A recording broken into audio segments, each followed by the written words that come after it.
Assalamualaikum warahmatullahi wabarakatuh. Terima kasih, Anda telah kembali di channel YouTube kami. Saluran informasi yang mengkisahkan kisah-kisah Islami, serta kisah para ulama dan kekasih Allah. Kali ini kami akan membawakan manaqib, serta kisah dari Kiai Haji Maksum Lasem. Siapakah sosok beliau sebenarnya?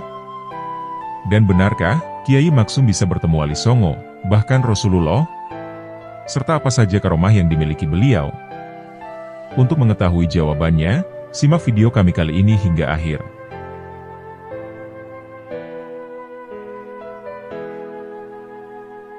Kiai Maksum dilahirkan di Lasem, Rembang, tepatnya pada tahun 1868 dengan nama kecil Muhammadun. Beliau adalah anak bungsu pasangan Kiai Ahmad dan Ibu Nyai Kosimah. Oleh orang tuanya, beliau kemudian diserahkan kepada Kiai Nawawi Jepara, guna mempelajari dan memperdalam ilmu agama. Hal tersebut dilakukan, lantaran sejak kecil beliau telah ditinggal wafat oleh ibunya. Dari Kiai Nawawi, beliau mendapat pelajaran dasar ilmu Nahwu, yang diambil dari kitab Jurumiyah dan Imriti.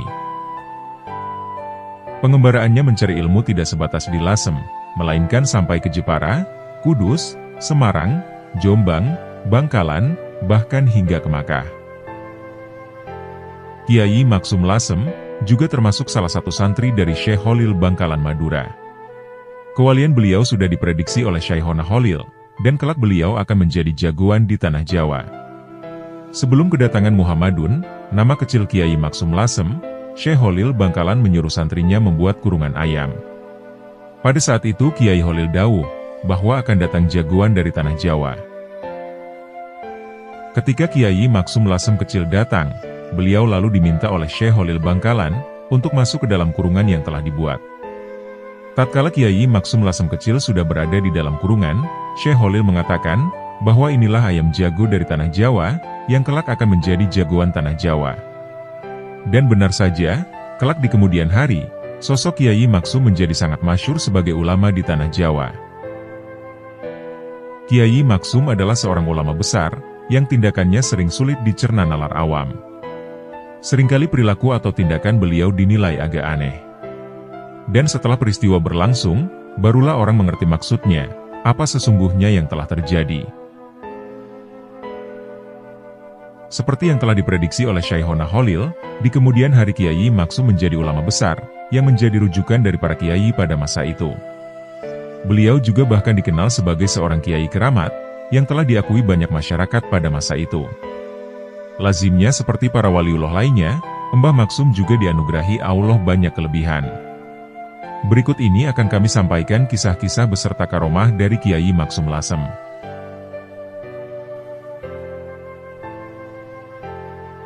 Mbah Maksum menguji kewalian Mbah Hamid. Mbah Maksum Lasem adalah salah satu sosok ulama pendiri NU. Dalam hal usia, beliau lebih sepuh dari Kiai Hashim Asy'ari. Walaupun demikian, Mbah Maksum sangat menghormati Kiai Hashim Asy'ari, bahkan sempat berguru ke Jombang. Mbah Maksum sangat mencintai NU, bahkan tidak ridho kalau keturunannya tidak mengikuti NU. Banyak urusan penting NU yang disowankan para kiai kepada Mbah Maksum. Hal ini sama dengan apa yang dilakukan para kiai kepada Mbah Hamid Pasuruan. Pada masanya, banyak kiai yang menyowankan masalah penting NU di Pasuruan. Selain itu, kedua ulama ini dikenal sebagai sosok yang penuh karomah. Ada kisah menarik dari dua sosok kiai besar ini. Mbah Maksum lebih jauh sepuh dari Mbah Hamid, karena usia Mbah Hamid ini seangkatan dengan putra Mbah Maksum, yakni Kiai Haji Ali Maksum. Kisah ini dituturkan oleh Ustadz Fahmi Akbar Idris, yang didapatkan dari Kiai Haji Ali Asad Pelosok Kuning, yang bersumber langsung dari Kiai Haji Ali Maksum. Pada suatu hari, Mbah Maksum menguji kewalian Mbah Hamid Pasuruan. Suatu ketika, Mbah Maksum butuh dana 25 juta untuk sebuah keperluan. Sementara, saat itu Mbah Maksum tidak memiliki uang sebesar itu. Maka, saat itu pula Mbah Maksum ingin menguji kewalian Mbah Hamid Pasuruan. Kalau Hamid itu wali, maka saat ini saya butuh dana 25 juta, batin Mbah Maksum Lasem. sinyal sesama orang soleh pasti akan nyambung. Mereka itu frekuensinya sudah sesuai jalurnya. Maka, kalau sesuatu akan saling terhubung secara otomatis. Demikian juga yang terjadi antara Mbah Maksum dan Mbah Hamid. Tidak lama setelah itu, tiba-tiba Mbah Maksum kedatangan tamu satu bus. Entah bagaimana, tamu satu bus memberikan salam tempel kepada Mbah Maksum Lasem. Setelah tamu pergi, salam tempel itu kemudian dihitung. Ternyata, besarnya jumlah uang yang didapat cukup banyak, dan sesuai dengan yang telah dibatin oleh Kiai Maksum. Bahkan, jumlah uangnya tidak lebih dan tidak kurang. Subhanallah.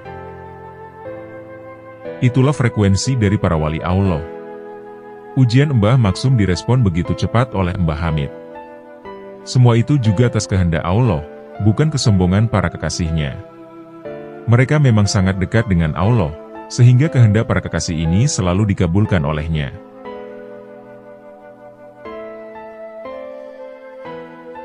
Kedatangan tamu Wali Songo. Salah satu karomah dari Kiai Maksum Lasem ini adalah pernah beliau didatangi oleh 9 Wali Songo. Suatu hari, datanglah 9 orang tamu ke Lasem. Mereka ingin berjumpa dengan Kiai Maksum Lasem. Namun, karena tuan rumah sedang tidur, seorang santrinya yang bernama Ahmad menawarkan, bila para tamu ingin membangunkan Kiai Maksum. Akan tetapi, para tamu itu ternyata menolak. Lalu mereka semua, yang tadinya sudah duduk melingkar di ruang tamu, kemudian berdiri sambil membaca sholawat, dan tak lama kemudian berpamitan. Apakah perlu, Kiai Maksum saya bangunkan sekarang? Tanya santri Ahmad sekali lagi. Kiai Maksum tidak usah dibangunkan, ujar mereka dengan serempak, yang lalu pergi keluar. Rupanya, setelah para tamunya itu pamit, Kiai Maksum Lasem terbangun. Beliau kemudian bertanya kepada Ahmad, perihal apa yang baru saja terjadi. Setelah mendapat penjelasan, Kiai Maksum Lasem lekas meminta kepada Ahmad, agar mengejar para tamu-tamunya itu. Tapi apa daya, mereka sudah menghilang dengan cepatnya. Mereka baru saja beranjak, dan diperkirakan baru berjalan sekitar 50 meter dari rumah Kiai Maksum. Ketika santri Ahmad akan melaporkan hal tersebut, Kiai Maksum yang sudah bangun, tapi masih dalam posisi tiduran itu kemudian dawuh. Para tamu-tamuku yang barusan itu adalah Wali Songo. Dan yang berbicara tadi memimpin mereka adalah Sunan Ampel. Setelah mengucapkan kalimat tersebut, Kiai Maksum Lasem tertidur pulas lagi.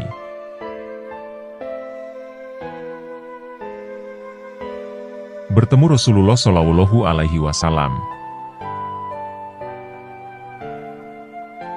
Pada suatu waktu, Mbah Maksum beberapa kali bermimpi bertemu dengan Rasulullah Shallallahu Alaihi Wasallam. Saat itu, Rasulullah Shallallahu Alaihi Wasallam memberikan wasiat agar beliau menyudahi aktivitas berjualan untuk selanjutnya fokus mengajar umat.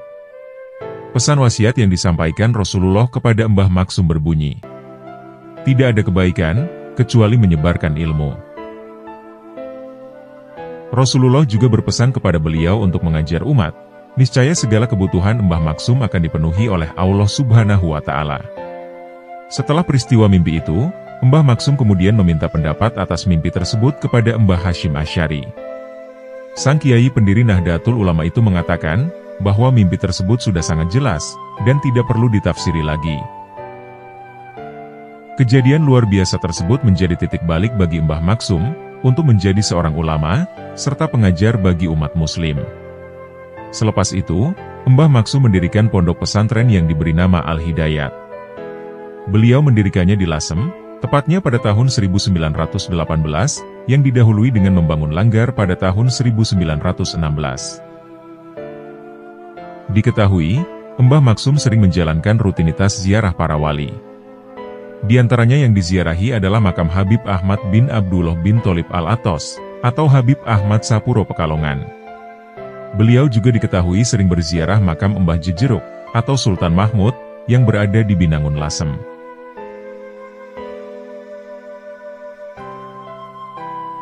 Mbah Maksum sang Kiai Bulus.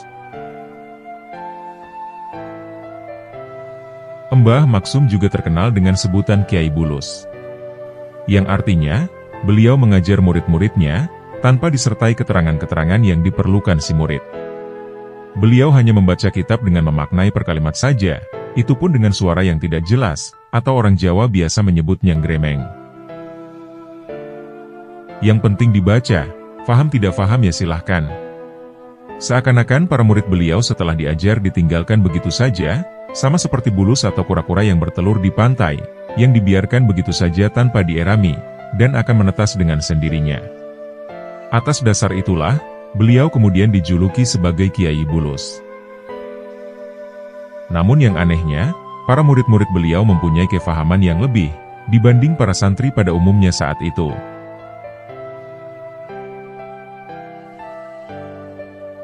Berkah dari doa Mbah Maksum. Diceritakan dari Ulil Hadrowi, tentang almarhumlah Mbah Maksum, atau yang kita kenal sebagai Kiai Haji Maksum Lasem. Pada suatu hari, ketika Mbah Maksum mengajar bertanya pada para santrinya, "Sudah paham belum? Apakah ada pertanyaan atau tidak?" tanya Mbah Maksum Lasem. Pada saat itu semua santri nampak diam saja. Akan tetapi, tiba-tiba ada seorang santri di pojok belakang mengacungkan tangan. "Saya Mbah," kata si santri dengan lantang. "Saya siapa?" tanya Mbah Maksum Lasem. "Saya Maksum," jawab si santri yang berani tersebut. "Maksum siapa?" Mbah Maksum mulai penasaran. "Maksum dari Lasem," jawab santri dengan santai. Seketika suasana belajar mengajar menjadi tegang. Bisa-bisanya ada seorang santri berani-berani mengaku bernama Maksum, bahkan di depan sang pemilik nama sebenarnya. Tak ada santri yang berani bergeser dari tempat duduknya, apalagi tertawa, bahkan tidak ada seorang santri pun yang bersuara. Mbah Maksum juga hanya terdiam, setelah mendengar perkataan si santri tadi. Namun, seorang santri yang duduk di depan mendengar, jika Mbah Maksum saat itu berdoa pelan-pelan dengan bahasa Jawa. Semoga santri yang mengaku bernama Maksum kelak menjadi orang soleh, dan ilmunya bermanfaat. Dan di kemudian hari, doa dari Mbah Maksum Lasem akhirnya terbukti. Seorang santri yang dahulunya didoakan itu, akhirnya dia menjadi seorang yang ahli fikih, dan juga kiai besar yang disegani umat. Dan santri tersebut diketahui bernama Kiai Haji Imron Hamzah.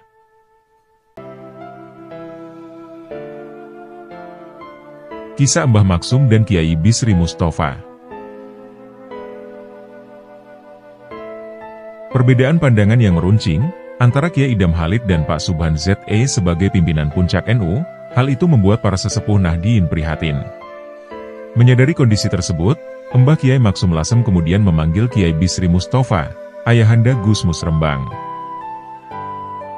"Bisri, hendaknya kamu berikhtiar untuk merukunkan Idam sama Subhan," perintah Mbah Maksum kepada Kiai Bisri. Sebagai seorang santri Kiai Maksum, Kiai Bisri hanya bisa garuk-garuk kepala. Di satu sisi, ia memahami keprihatinan para sesepuh. Di sisi lain, ia sendiri punya dugaan bahwa mungkin saja perselisihan di antara dua pemimpin itu disengaja. Pada masa itu, Indonesia dan NU sedang dalam masa-masa genting, yakni peralihan dari Orde Lama ke Orde Baru. Ada harapan-harapan, tapi tak ada yang bisa memastikan apa yang akan dilakukan oleh Jenderal Soeharto, sang penguasa baru. Di depan mata, hanya ada pilihan-pilihan yang sulit. Oleh karenanya, perselisihan di antara kedua pemimpin tersebut, ibarat menyediakan sekoci di tengah badai. Kiai Bisri merasa, tidak mudah menjelaskan pikirannya itu kepada Mbah Maksum. Sedangkan, dirinya terlalu takdim kepada beliau untuk membantah. Maka dari itulah Kiai Bisri berusaha mengelak. "Panjenengan kan yang lebih sepuh dan lebih berwibawa Kiai," ucap Kiai Bisri. "Tidak bisa, ini soal rumit, dan harus pakai akal-akalan." "Kamu kan banyak akal," ucap Mbah Maksum sambil memaksa. Karena tak berkutik, Kiai Bisri pun mematuhi perintah Mbah Maksum, yakni merancang akal-akalan. Dia kemudian membeli satu peti green spot, minuman soft drink yang populer waktu itu.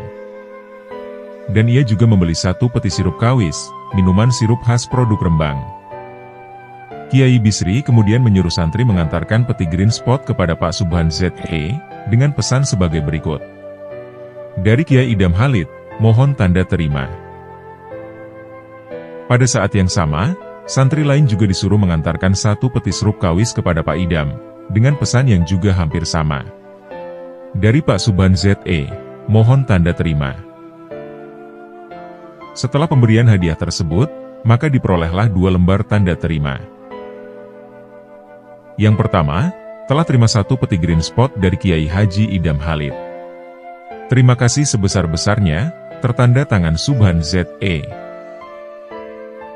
Dan yang kedua, telah terima 1 peti limun kawis dari saudara Subhan ZE Jazakumullah, tertanda tangan Idam Halid. Setelah kejadian tersebut, Kiai Bisri kemudian menghaturkan kedua lembar tanda terima itu ke hadapan Mbah Maksum. Sudah bisa rukun Kiai, ini mereka sudah saling kirim-kiriman, ucap Kiai Bisri Mustafa sambil tersenyum. Mengetahui kabar gembira tersebut, membuat Mbah Maksum sangat sumringah saat itu.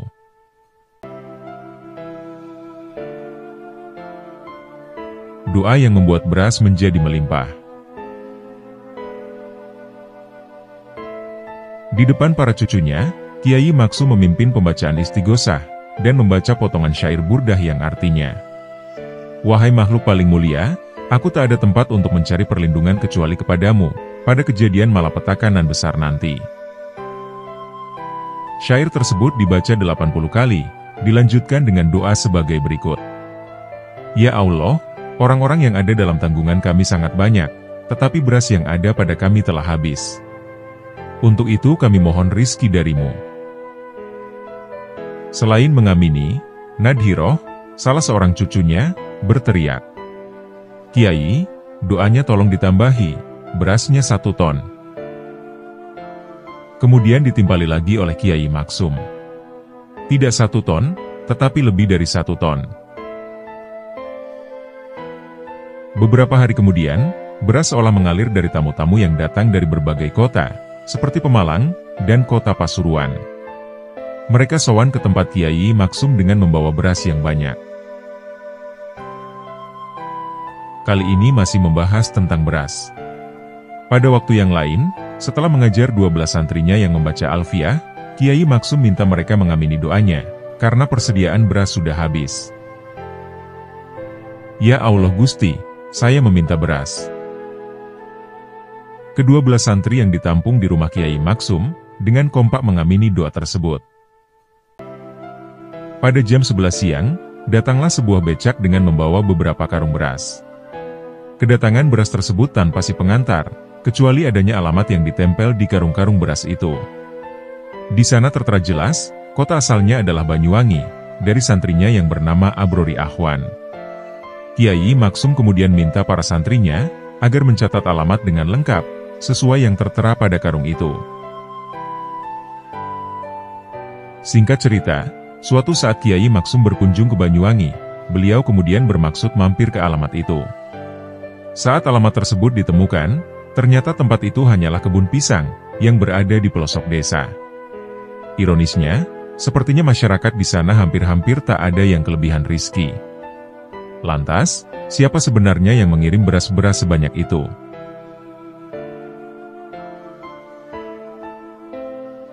Menemukan kacamata yang hilang.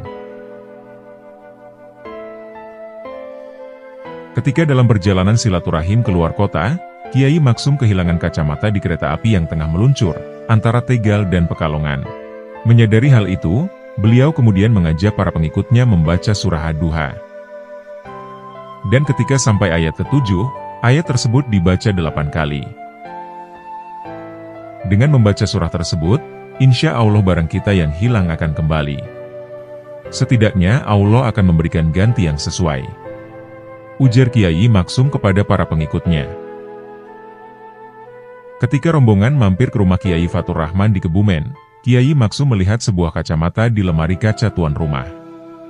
Barang tersebut persis seperti miliknya yang hilang. Dengan spontan beliau berkata, "Alhamdulillah."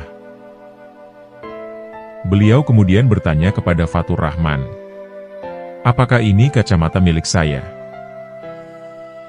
Kemudian dijawab oleh Kiai Fatur Rahman dengan terbata-bata, "Ya, mungkin saja itu kacamata milik Kiai." Kemudian kacamata itu diambil dan dipakai oleh Kiai Maksum.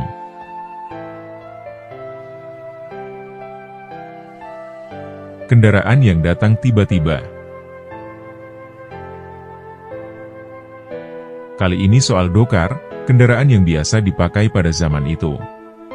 Ketika itu, salah satu santri yang mengawal Kiai Maksum merasa kebingungan. Sudah menjadi kebiasaan, jika setelah maghrib, dokar di daerah Batang dan Pekalongan tidak akan ada yang berani keluar, kecuali kalau dicarter. Namun Kiai Maksum pada saat itu berkata, "Sholat dulu. Kalau masalah kendaraan, itu soal belakangan." Ketika itu, rombongan Kiai Maksum sudah sampai di sebuah musola. Maka sholatlah mereka secara berjamaah. Bahkan, dilanjutkan hingga sholat Isya. Setelah semua selesai, rombongan pun melanjutkan perjalanan. Dan tanpa diduga, begitu rombongan keluar dari halaman musola, lewatlah sebuah dokar kosong. Mereka pun akhirnya menaiki dokar itu. Subhanallah.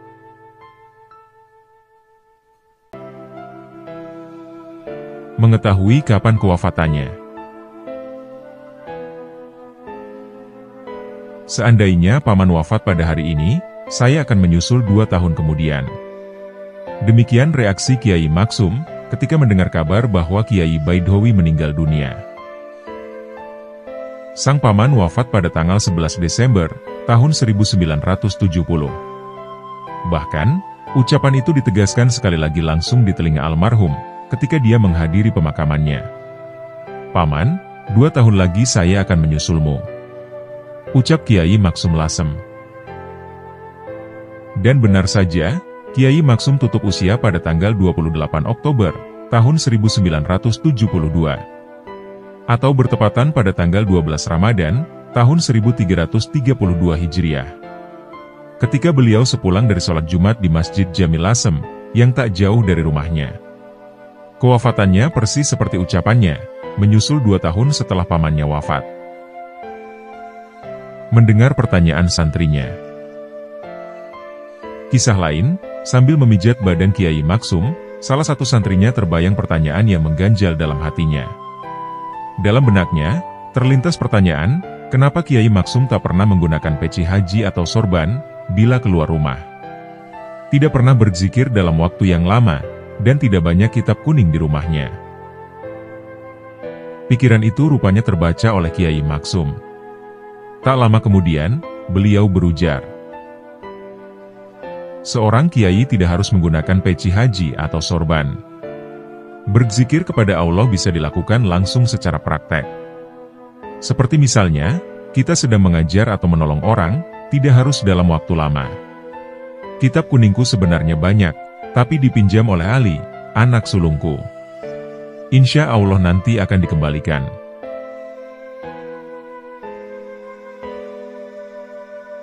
Semasa hidup, Mbah Maksum sangat aktif dalam mengajar dan mendidik santri-santri beliau di pondok pesantren. Beliau mengajar Al-Quran dan berbagai kitab muktabaroh, seperti kitab Fathul Qorib, Fathul Wahhab, Alfiyah, Riyadhus Sholihin, Kifayatul Akhyar, Al-Hikam, Ihya Ulumuddin, dan kitab-kitab lainnya.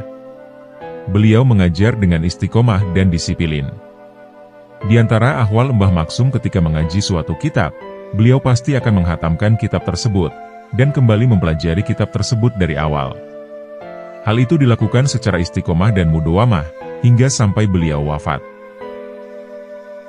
Mbah Maksum banyak melahirkan ulama-ulama besar, seperti contohnya adalah Kiai Haji Abdul Hamid Pasuruan, Kiai Haji Abdullah Fakih Langitan, Kiai Haji Bisri Mustafa Rembang, Kiai Haji Mustamid Abbas Buntet Cirebon, Kiai Haji Subki Masyadi Pekalongan, dan masih banyak lagi ulama-ulama lainnya. Sifat mulia yang tampak pada pribadi Mbah Maksum adalah jujur, senantiasa menjalin silaturahmi, dan cinta terhadap golongan fakir dan miskin.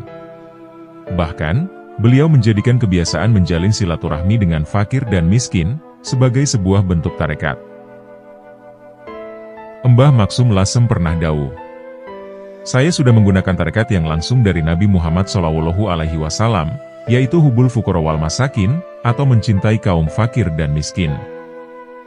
Dan ketika Mbah Maksum ditanya, apakah beliau bertarekat atau tidak, beliau kemudian menjawab, "Iya nak, aku juga bertarekat, yakni tarekat takrib." Kecintaan Mbah Maksum terhadap organisasi Nahdlatul Ulama begitu dalam.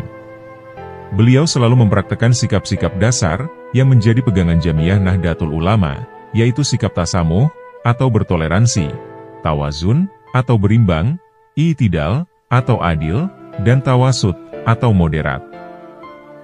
Bersama kiai-kiai NU lainnya, Kiai Maksum giat berjuang untuk Jamiah Nahdlatul Ulama. Bahkan beliau juga berpesan bahwa beliau tidak ridho kepada anak turunnya jika mereka tidak mengikuti Nahdlatul Ulama. Hingga akhir hayatnya, Mbah Maksum selalu istiqomah dalam mendidik para santri, mengayomi masyarakat, dan berkhidmah dalam Jamiah Nahdlatul Ulama. Diketahui, Kiai Haji Maksum Lasem wafat pada hari Jumat, tanggal 20 Oktober, tahun 1972. Atau bertepatan pada tanggal 12 Ramadan, tahun 1392 Hijriah. Beliau menghembuskan nafas terakhirnya pada pukul 2 siang, setelah sholat Jumat, dan dimakamkan di komplek Masjid Jamik Lasem, yang berdekatan dengan makam para masyayikh Lasem lainnya. Demikianlah manakib serta kisah karomah dari Sang Waliullah, Kiai Haji Maksum Lasem. Semoga Allah Subhanahu wa Ta'ala mengumpulkan kita dengan para kekasihnya, di dunia maupun akhirat. Semoga kita dapat meneladani kepribadian akhlak para kekasih Allah, serta mengambil hikmah dari kisah-kisahnya. Dan semoga dengan apa yang telah kami sampaikan, dapat menambah ketakwaan kita kepada Allah Subhanahu wa Ta'ala. Wallahu a'lam bishawab.